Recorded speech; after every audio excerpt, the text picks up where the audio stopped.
Long ago, in an age of stone castles, burning torches, and uncharted lands, there ruled a king whose name was spoken with both awe and curiosity. He was known as King Aurelian the Seeker. Unlike other kings, Aurelian was not remembered for wars or conquests, but for his relentless desire to understand the unseen forces that shaped human destiny. He often said, "Steel may protect a kingdom, but thought decides its future." Many believed him wise, others believed him dangerous. The king spent long nights in the highest tower of the castle, gazing at the stars, surrounded by ancient scrolls and strange instruments. He believed that reality itself responded to the human mind, that thoughts were not silent, but alive. One winter morning, King Aurelian summoned his royal council and his 3 sons to the great hall. The fire crackled, and banners swayed gently in the cold air. He said to them, "I wish to test a theory, not written in books, not taught by scholars, a theory of the mind itself." The eldest son frowned. "Father, what theory is this?" The king replied calmly, "That obstacles are not placed before men to stop them, but to reveal who they truly are." That same day, the king ordered his guards to place a massive stone block in the center of the kingdom's main road, the road that connected villages, markets, and temples. The stone was so large that no cart could pass without stopping. "Do not tell anyone," the king commanded. "Simply place the stone and leave." Then the king led his sons to a high watchtower overlooking the road. "From here," he said, "you will learn more than years of training could ever teach you." The first to arrive were wealthy nobles, riding fine horses, cloaked in silk. When they reached the stone, they pulled their reins sharply. One noble shouted, "What negligence is this? Is the king blind?" Another said, "This road was meant for men of importance, not obstacles." They cursed the guards, cursed the kingdom, and cursed the king himself, yet none dismounted their horses. After much anger, they turned away, choosing a longer path. The king turned to his sons. "Tell me," he asked, "what did they see?" The second son answered, "A problem." The king nodded, and nothing more. Later, a group of monks approached the stone. They stopped, bowed their heads, and whispered prayers. One monk said softly, "This must be a sign. The heavens will remove it when the time is right."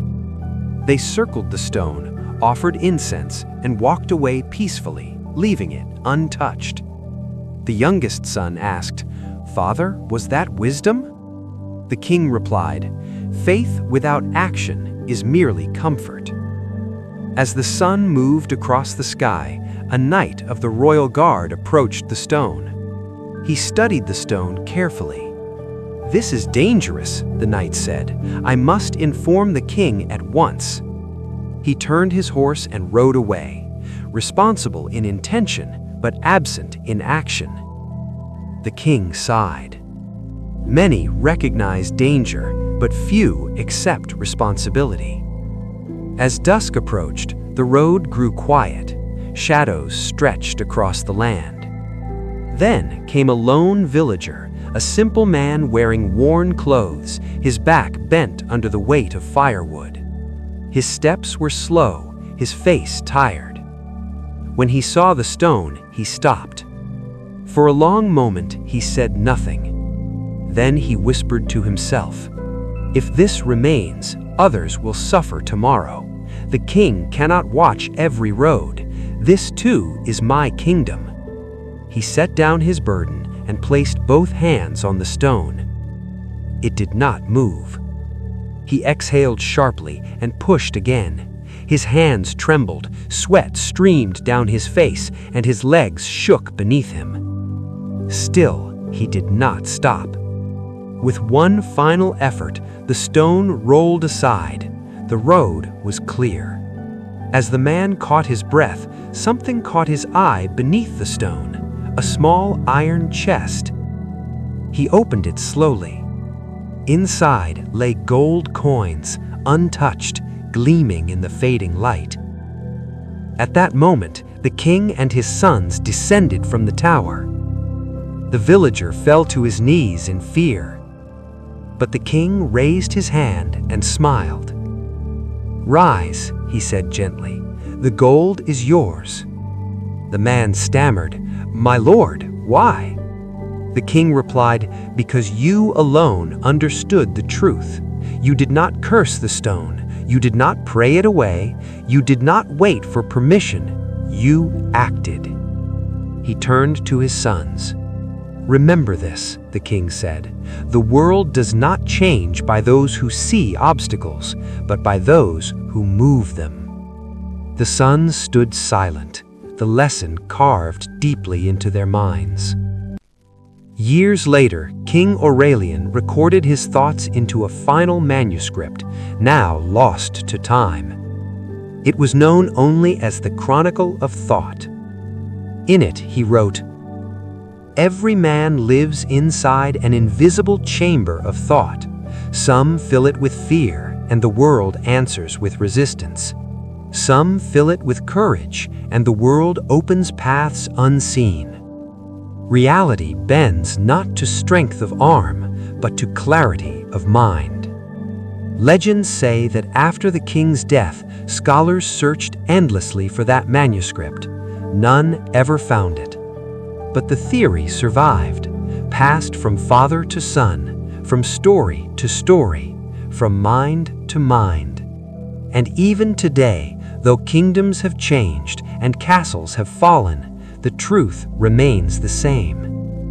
Every obstacle is a test, every thought is a force, and every life is shaped first within the mind.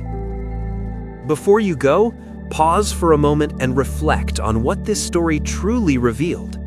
The stone on the road was never just a stone. It was a thought waiting for someone brave enough to act on it. If this story made you think differently, stay with us, because this is only one theory of the mind.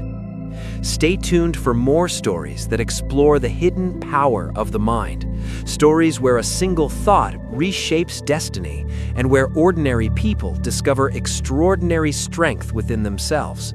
Because every great change in history began with one simple thought.